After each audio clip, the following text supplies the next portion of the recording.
क्यों इंडिया ने अफ्रीका के पास मौजूद ये 2 छोटे आइलैंड्स को सीक्रेटली खरीद लिया है?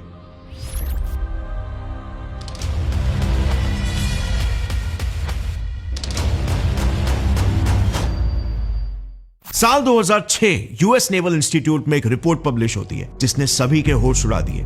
रिपोर्ट में लिखा था कि मॉरिशस इंडिया को अपने ये 2 आइलैंड्स नॉर्थ और साउथ अगेलिगा लीज यानी कि किराए पर देने वाला है। अब अगेलिगा आइलैंड्स अफ्रीका के ईस्ट में मौजूद 2 आइलैंड्स का एक आर्किपेलागो है जो कि मॉरिशस की सॉवरेन टेरिटरी है और इसीलिए इस आइलैंड को इंडिया लीज पर लेने वाला है। ये खबर सुनते ही सभी वेस्टर्न देशों के कान खड़े हो गए क्योंकि वो ये जानते थे किसी भी टेरिटरी का लीज एग्रीमेंट यूजुअली 100 सालों का होता है, जितने वक्त में तो किराएदार वहां का मालिक ही बन जाता है।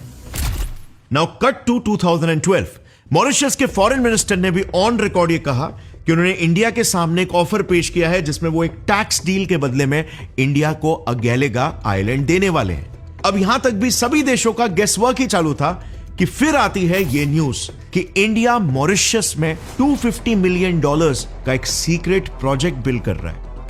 Al Jazeera's I-Unit discovers that a secret base is being built. There's no real reason why this island would be developed. They've got an apron built on it too, which is basically the parking lot for planes. India as well as Mauritius want to keep the true purpose of the construction a secret.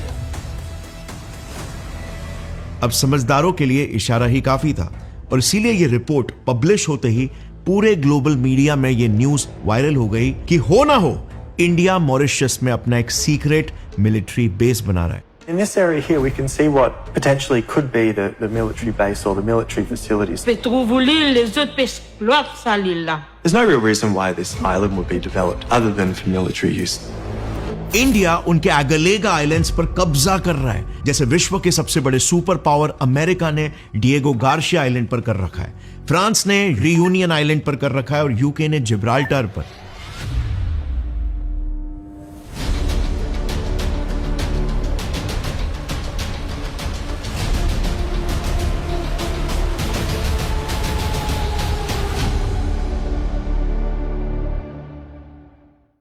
लेकिन जरा एक minute, India ऐसे island पर पैसा ही क्यों खर्च कर रहा है जो बस 26 स्क्वायर किलोमीटर का छोटा सा आइलैंड है, मतलब बस हमारे साउथ मुंबई जितना। और ऐसा भी तो नहीं है कि ये मॉरिशस कोई बहुत ही डेवलप्ड कंट्री है और ये मॉरिशस के मेनलैंड से भी 1000 किलोमीटर दूर है।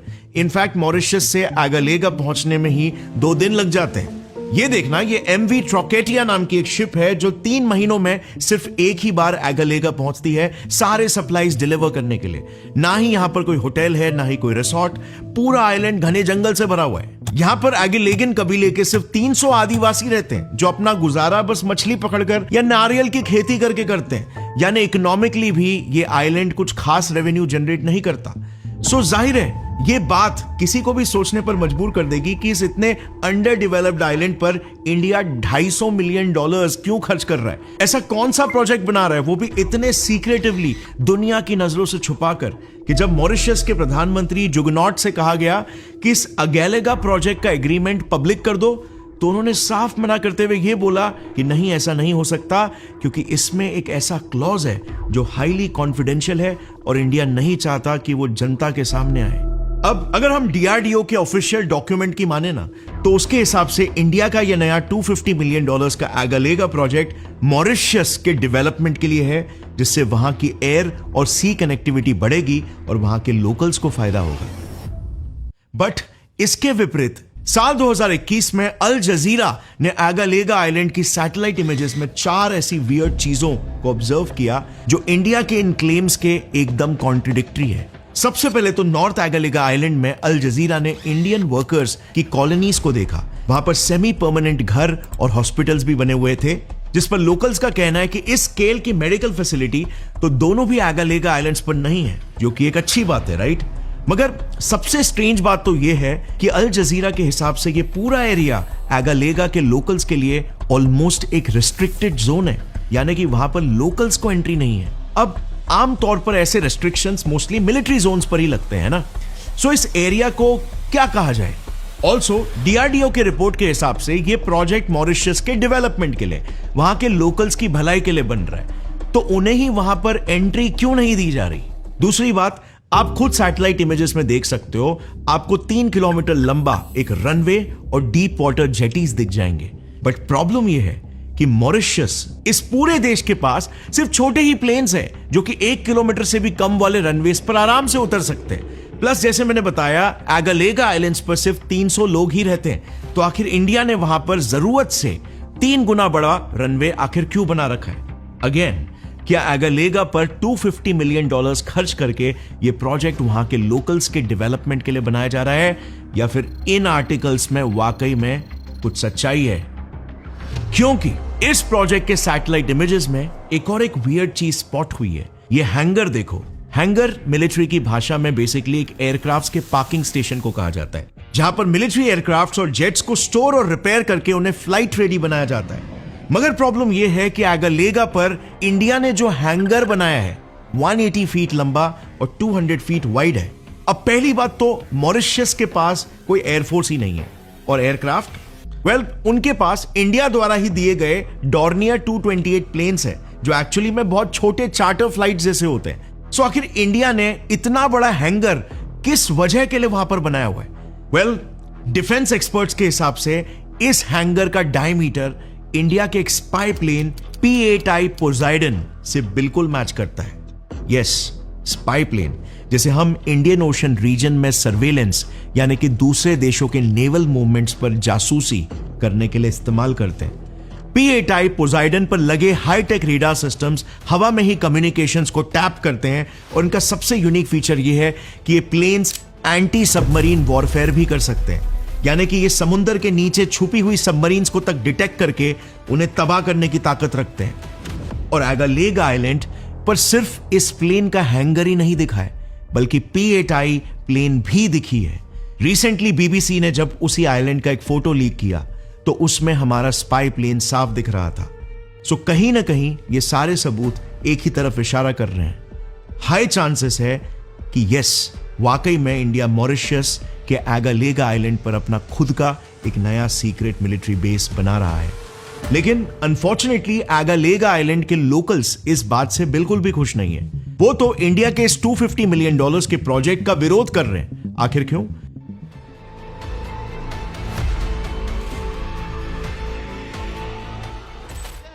Dans Agalega, non, nous pas d'accord qu'il y ait une base militaire indienne dans Agalega. ये समझने के लिए ना, चलो थोड़ी देर के लिए एगालेगा के ईस्ट की तरफ इस डिएगो गार्शिया आइलैंड पर आते हैं। International court of justice ICJ के मुताबिक ऑफिशियली ये आइलैंड पर मॉरिशस का हक है, ये उसका एक सॉवरेन टेरिटरी है। मगर 1965 में यूके ने इस आइलैंड को इंडिपेंडेंस देने से इनकार कर दिया था, और फिर 1966 में यूके ने यूएसए को डिएगो गार्शिया आइलैंड लीज पर दे दिया, वहां के लोकल शेगोसियान पॉपुलेशन के कंसेंट के बगैर, ताकि अमेरिका वहां पर अपना एक मिलिट्री बेस बना सके। आज तक भी इस आइलैंड पर अमेरिकन मिलिट्री मौजूद है, और उन्हें इस आइलैंड की स्ट्रेटेजिक लोकेशन से बहुत फायदा मिल रहा है। 1990 के गल्फ वॉर में उन्हें फायदा मिला, 2001 के अफगानिस्तान इन्वेजन में और 2003 के इराक इन्वेजन में यूएस बॉम्बर्स ने यहीं से टेक ऑफ किया था। मगर वहां के लोकल्स को इससे क्या ही मिला? अमेरिकन ने वहां पर कदम रखते ही सबसे पहले डिएगो पर रहने वाले वहां के लोकल शेगोसियान पॉपुलेशन को जबरदस्ती वहां से निकलवा दिया, और इसके बाद 1971 में यूएस ने एक लॉ पास करके यहां पर किसी भी लोकल की एंट्री को परमानेंटली बैन कर दिया। आज आप सोचना, वहां पर एक भी नेटिव आइलैंडर नहीं है, एक भी नहीं। और शायद यही डर एगालेगा की ट्राइबल पॉपुलेशन को भी सता रहा है कि इंडिया एगालेगा को अगला डिएगो गार्शिया ना बना दे। Si depuis avant nous dans la petite nous ça nous danger comme nous j'en nous pas comment dire gauche et qui si tu nous perdu nous îles qui pour faire que nous après On peut trouver l'île, les autres peuvent exploiter ça l'île là. Mais nous, en tant que citoyens que nous nés là-bas, nous pas capables de get nous l'île. देखो, एक बात तो for sure है कि India और America, इन दोनों भी देशों के फंडामेंटल वैल्यूज एक दूसरे से बहुत ही डिफरेंट है, और इसीलिए इस विषय पर कुछ भी ओपिनियन फॉर्म करने से पहले इस वीडियो को एंड तक जरूर देखना, क्योंकि हाँ, ये जरूर सच है कि वहां के कुछ लोकल्स इंडिया के इस नए एगालेगा प्रोजेक्ट से डरे हुए हैं। मगर ऐसा क्यों है कि इसके बावजूद मॉरिशियन सरकार खुद हंसी खुशी इंडिया के इस प्रोजेक्ट को एक्सेप्ट कर रही है? इस बात को समझने के लिए ना जरा मॉरिशस की ये सच्चाई भी देखो। क्या आपने कभी ऑब्जर्व किया है कि कश्मीर मुद्दे पर इंडिया के लिए खड़ा होना हो या फिर यूएन परमानेंट सीट के लिए सपोर्ट देना हो, मॉरिशस हमेशा इंडिया को ही सपोर्ट करता है। Mauritius reaffirms its unflinching support for India's bid for a permanent seat at the United Nations Security Council. आप उनके किसी भी प्राइम मिनिस्टर, गवर्नमेंट ऑफिशियल्स या ब्यूरोक्रेट्स के इंटरव्यू को देख लो, वो हमेशा इंडिया की तारीफ करते हुए ही मिलेंगे। In the 1990s, India was a country with a closed economy, and look now where India has come. This is not a country saying bye-bye now, I am going. India is bringing the global south together at the decision-making table. अब इसका सबसे बड़ा reason तो ये है कि India का Mauritius पर कंप्लीट इन्फ्लुएंस है। अब मॉरिशस का पूरा पॉलिटिकल स्ट्रक्चर ले लो, यहाँ की one of the oldest and most influential national party है MSM, जो कि मिलिटेंट सोशलिस्ट मूवमेंट पार्टी है, जो अभी फिलहाल 2025 से ऑपोजिशन में है। लेकिन ये पार्टी इंडिया की आभारी है, क्योंकि 1983 में हमने आउट ऑफ द वे जाकर MSM पार्टी की सरकार का तख्ता पलट होने से बचाया था। True to her leadership style, Indira Gandhi acted without hesitation. She authorized a top-secret military plan, Operation Lal Dora. The roots of Operation Lal Dora trace back to a deepening political crisis in Mauritius. Operation Lal Dora को अंजाम देकर India ने MSM के founder Anirudh जगनॉट के PM की पद को बचाया था, जिसके बाद अनिरुद्ध मॉरिशस के इतिहास के लॉन्गेस्ट सर्विंग प्राइम मिनिस्टर बनकर रिटायर हुए थे। इसके अलावा करंटली इस पार्टी के चीफ प्रविंद जगनॉट है, जो रिसेंटली 2024 तक PM भी थे। इन्होंने भी हमेशा इंडिया को ब्रदर नेशन ही माना है। अब इंडिया के मॉरिशस के एक पॉलिटिकल पार्टी को ब्लेटेंटली सपोर्ट करने के बावजूद भी मॉरिशस के बाकी पार्टीज के भी सरप्राइजिंगली इंडिया से काफी अच्छे रिलेशंस हैं। इनफैक्ट आप बिलीव नहीं करोगे, मगर ये देखो, ये है पॉल बेरेंगर, मॉरिशस के करंट रूलिंग पार्टी MMM, जो कि मॉरिशियन मिलिटेंट मूवमेंट है, के चीफ। ये वही है जो 1983 में अनिरुद्ध जगनॉट की सरकार का तख्ता पलट करने वाले थे और जिनके मंसूबों को ही भारत ने नाकाम कर दिया था। मगर इसके बावजूद आज ये और इनकी पार्टी MMM प्रो इंडिया ही है। इनफैक्ट इन्होंने तो अभी मार्च 2025 में ही PM मोदी को मॉरिशस का highest civilian award, the grand commander of the order of the star, से भी सम्मानित किया। अब आई नो कि सुनने में थोड़ा सा अटपटा लग रहा होगा, बट यही बात मैं बताने की कोशिश कर रहा था कि इसके पीछे मेजर रीजन है कि मॉरिशस की 70% पॉपुलेशन इंडियन ओरिजिन की ही है। मेजॉरिटी मॉरिशियंस के एंसेस्ट्रल रूट्स भारत से ही जुड़े हैं और वहां का largest and most followed religion भी हिंदुइज्म ही है। Mauritius, the only country in Africa with Hinduism as the main religion.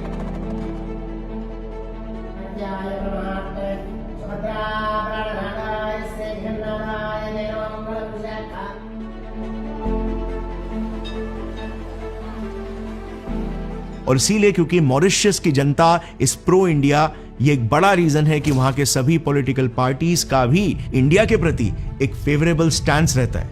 Of course इसके अलावा मॉरिशस ट्रेड, डेवलपमेंट प्रोजेक्ट्स और डिफेंस एक्सपोर्ट्स के लिए भी इंडिया पर हेवीली डिपेंडेंट है। इनफैक्ट ये कहना बिल्कुल भी गलत नहीं होगा कि मॉरिशस के सभी मेजर डेवलपमेंटल प्रोजेक्ट्स में कहीं ना कहीं इंडिया का ही बड़ा हाथ है। मॉरिशस में जो 90% मेट्रो नेटवर्क है ना, वो इंडिया ने ही बनाया है। ENT hospital, supreme court, civil service college, forensic lab, हजारों घर और कम्युनिटी सेंटर्स इंडिया ने ही बना के दिए। खुद CIA की वेबसाइट बता रही है कि इंडिया मॉरिशस का प्राइमरी डिफेंस पार्टनर है। और ये कुछ भी नहीं है, पिछले 10 सालों में इंडिया ने मॉरिशस को $1000 मिलियन का सॉफ्ट लोन और $400 मिलियन ग्रांट में भी दिए है। बेसिकली इंडिया ने मॉरिशस को बनाने में जो भी वो आज है, बहुत ज्यादा कंट्रीब्यूट किया है और अभी भी कर रहा है। और इसीलिए वहां की जनता में एक स्ट्रॉन्ग प्रो इंडिया फीलिंग है। बट इन सब के अलावा इंडिया का सबसे मेजर इंफ्लुएंस है मॉरिशस के ब्यूरोक्रेटिक सिस्टम पर। देखो, सरकारें बदल सकती है, पब्लिक के सेंटिमेंट्स भी चलो ऊपर नीचे हो सकते हैं, मगर सबसे मजबूत चीज जो एक देश में दशकों तक टिकी रहती है, वो है उस देश का ब्यूरोक्रेटिक सिस्टम, देश का एडमिनिस्ट्रेटिव सिस्टम, जो लिटरली किसी भी देश की रीढ़ की हड्डी होती है। अब जरा इन्हें देखना, यह है मॉरिशस के नेशनल सिक्योरिटी एडवाइजर NSA, जो पूरे देश के एक्सटर्नल डिफेंस और इंटरनल स्टेबिलिटी संभालते हैं। मगर इस पोजीशन पर बैठे शख्स, आप बिलीव नहीं करोगे, फॉर्मर रॉ ऑफिसर कुमारेसान इलांगो है, यानी कि ये इंडियन है। इनके अलावा मॉरिशियन नेशनल कोस्ट गार्ड्स को इंडियन नेवी ऑफिसर हेड कर रहे हैं। मॉरिशियन पुलिस हेलीकॉप्टर स्क्वाड्रन को भी एक इंडियन एयरफोर्स ऑफिसर कमांड कर रहे हैं। और मॉरिशस हाइड्रोग्राफी सर्विस को भी एक एक्स इंडियन नेवल ऑफिसर ही लीड कर रहे हैं। ऐसे in total 20 Indian defence officers Mauritius के इंपॉर्टेंट डिपार्टमेंट्स को हेड कर रहे हैं। और सबसे बड़ी बात यह है कि ये सारे ऑफिसर्स डेप्यूटेशन पर है, मतलब इन्होंने इंडियन सर्विस को छोड़ा नहीं है, सिर्फ वो ट्रांसफर होकर वहां पर मॉरिशस में गए हैं। और शायद यही वजह है कि मॉरिशस को लिटिल इंडिया कहा जाता है। अब सवाल यहां पर यह आता है कि इंडिया सालों से अपने इस छोटे भाई की मदद क्यों कर रहा है? यार इंडिया में ही इतने तमाम प्रॉब्लम्स है तो किसी दूसरे देश की मदद क्यों करना? Well and the reason is क्योंकि ये मिनिएचर आइलैंड एगालेगा इंडिया को एक बहुत बड़ी जियो स्ट्रैटेजिक एडवांटेज दे रहा है।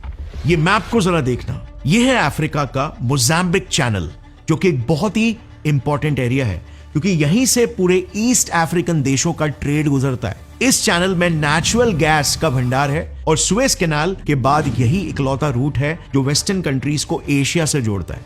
अब 2021 में जब एवर गिवन शिप की वजह से सुएज कैनाल ब्लॉक हो गया था, तभी सारे शिप्स इसी लोकेशन से जा रहे थे। और अभी एगालेगा की लोकेशन को देखना, एकदम मोजाम्बिक चैनल के ओपनिंग पर ही है। इस आइलैंड की मदद से इंडिया एकदम चोक पॉइंट पर खड़ा है। ये एडवांटेज ना ही रियूनियन आइलैंड से फ्रांस को है और ना ही डिएगो गार्शिया से यूएस को है। ये बिल्कुल वैसा ही चोक पॉइंट है जैसे मेलाका स्ट्रेट पर निकोबार आइलैंड है और जो हम जानते हैं चाइना की सबसे बड़ी वीकनेस है। और इसीलिए इंडिया ये जानता है कि अगर एगालेगा आइलैंड उसके पास होगा तो वो 3 मेजर स्ट्रेटेजिक ऑब्जेक्टिव्स आसानी से पूरा कर सकता है। सबसे पहला, एस्पियोनाज लिसनिंग पोस्ट। साल 2022 मॉरिशस टेलीकॉम के सीईओ शेरी सिंह ने रिजाइन कर दिया। वजह, पूरे मॉरिशस में internet connection Baie du Jacotet submarine cable station की वजह से मिलता था। मगर सीईओ शेरी सिंह के एलिगेशंस थे कि मॉरिशस के देन पीएम प्रवीण जगन्नाथ ने पर्सनली ऑर्डर्स दिए कि उन्हें Baidu Jacotet submarine cable station पर इंटरनेट मॉनिटरिंग इक्विपमेंट इंस्टॉल करने दो। अब ये एक स्पाई डिवाइस था जिसे द प्रिंट के हिसाब से इंडिया के रॉ ने ही मॉरिशियन इंटरनेट केबल्स पर इंस्टॉल करने के लिए बोला था। बट ये कहानी सिर्फ मॉरिशस की नहीं है। जरा इस मैप को देखना, यह है South Africa Far East, also known as SAFE, एक optical fibre undersea cable network जिसे इंडिया ने बाकी देशों के साथ मिलकर जॉइंटली बनाया। तो एक दिल्ली बेस्ड मैगजीन का यह क्लेम है कि रॉ इस सेफ नेटवर्क के थ्रू चाइनीज नेवी के कम्युनिकेशंस और मूवमेंट पर जासूसी कर रहा है। अब ये डिवाइस काम ऐसे करते हैं कि ये केबल इन सारे देशों में फैला हुआ है और ये सारे देश इसी कनेक्शन से इंटरनेट यूज करते हैं। अब जाहिर सी बात है, उन देशों में जो चाइनीज एम्बेसीज है वो भी इसी इंटरनेट को यूज करती है उनके सीक्रेट रिपोर्ट्स और कम्युनिकेशंस को डिलीवर करने के लिए। तो बस इसी नेटवर्क पर लगे हुए डिवाइसेस उन्हें इंटरसेप्ट करके सारा इंटेल इंडिया फॉरवर्ड कर देते हैं। एस्पियोनाज की दुनिया में ये बहुत ही कॉमन प्रैक्टिस है। इसे सिग्नल इंटेलिजेंस SIGINT कहा जाता है। और रिसेंटली शायद इसी डिवाइस की मदद से रॉ ने एक चाइनीज शिप को पकड़ा भी था जो पाकिस्तान में छुपकर मिसाइल इक्विपमेंट्स लेकर जा रही थी। अब द प्रिंट के हिसाब से एगालेगा पर भी इंडिया ने रेडार्स और इंटेलिजेंस इंस्टॉलेशंस फिट किए हुए हैं ताकि ये आइलैंड रॉ का नया लिसनिंग पोस्ट बन जाए जो भी चाइना पर नजर रख सकेगा। अब प्रैक्टिकली अगर देखा जाए ना तो IOR रीजन में चाइना ही इंडिया के लिए सबसे बड़ा थ्रेट है। China wants to become a true blue water navy. Chinese spy ship is destined for Hambantota in Sri Lanka. It's expected to dock in the Sri Lankan port. China has deployed an attack submarine in the Indian Ocean. Threat is real. China now has the world's largest navy. It has over 60 submarines and big ambitions to control sea lanes from the Indian Ocean to the Pacific. और यही इस island को control करने का दूसरा objective भी है, countering China. China string of pearls basis से इंडिया को एनसर्कल कर रहा है, ये तो हम सभी जानते हैं। लेकिन स्पेसिफिकली अफ्रीकन रीजन में अपने इन्फ्लुएंस को और इंक्रीज करने के लिए चाइना ने अब मर्सिनरीज भी हायर कर लिए। इस लिस्ट को जरा देखना, यह है अफ्रीका बेस्ड चाइनीज ग्रुप्स जिनको चाइना प्राइवेट सिक्योरिटी कंपनीज बोलता है। एक लोकल न्यूज के हिसाब से तो इसमें 20 कंपनीज और हैं जिनमें 3200 से भी ज्यादा फाइटर्स हैं, जिन सबका सिर्फ एक ही काम है, अफ्रीकन देशों में चाइनीज एसेट्स जिसकी BRI, चाइनीज इंफ्रास्ट्रक्चर, वहां के लोग या इन जनरल चाइनीज इंटरेस्ट के लिए फाइट करना। अब इंडिया के लिए कंसर्न यह है कि DV सिक्योरिटी सर्विस, हुआक्सिन जोंगैन और शांघाई जोंगवेल ये मर्सिनरीज चाइना के शिप्स, एम्बेसीज को प्रोटेक्शन देते हैं। उन्होंने वहां की गवर्नमेंट से वेपन्स यूज और अटैक इनिशिएट करने का भी लाइसेंस ले लिया। मतलब ये लोग चाइनीज इंटरेस्ट को प्रोटेक्ट करने के लिए अब किसी को अटैक भी कर सकते हैं। अब इसी मोजाम्बिक चैनल में इंडिया के LNG डिपॉजिट्स को एक्सट्रैक्ट करने के लिए बाइरा पोर्ट पर $10 बिलियन के एसेट्स हैं। हमारी Indian companies ONGC, Bharat petroleum वहां पर रिसर्च फैसिलिटीज ओन करती है। सो अगर कल को इंडिया चाइना रिलेशंस और ज्यादा टेंस हो जाते हैं तो चाइनीज मर्सिनरीज इजीली हमारे एसेट्स पर अटैक कर सकते हैं। यानी ये इंडियन शिप्स को अटैक करके हमारे अफ्रीकन देशों के साथ ट्रेड को सिग्निफिकेंटली हार्म कर सकते हैं। और इसीलिए ऐसी ही सिचुएशन में एगालेगा आइलैंड इंडिया का फर्स्ट लाइन ऑफ डिफेंस बन सकता है। इंडिया के लिसनिंग पोस्ट से ऐसे किसी भी चाइनीज अटैक प्लान के बारे में हमें पहले ही पता लग सकता है। यहां पर डिप्लॉयड P-8I प्लेन्स हमें चाइनीज मूवमेंट्स की लाइव अपडेट्स दे सकते हैं। और फिर जैसे यूएस नेवल इंस्टीट्यूट की रिपोर्ट में लिखा है, इस आइलैंड पर deployed Indian Navy Mozambique Channel में चाइना को इकोनॉमिकली चोक भी कर सकती है।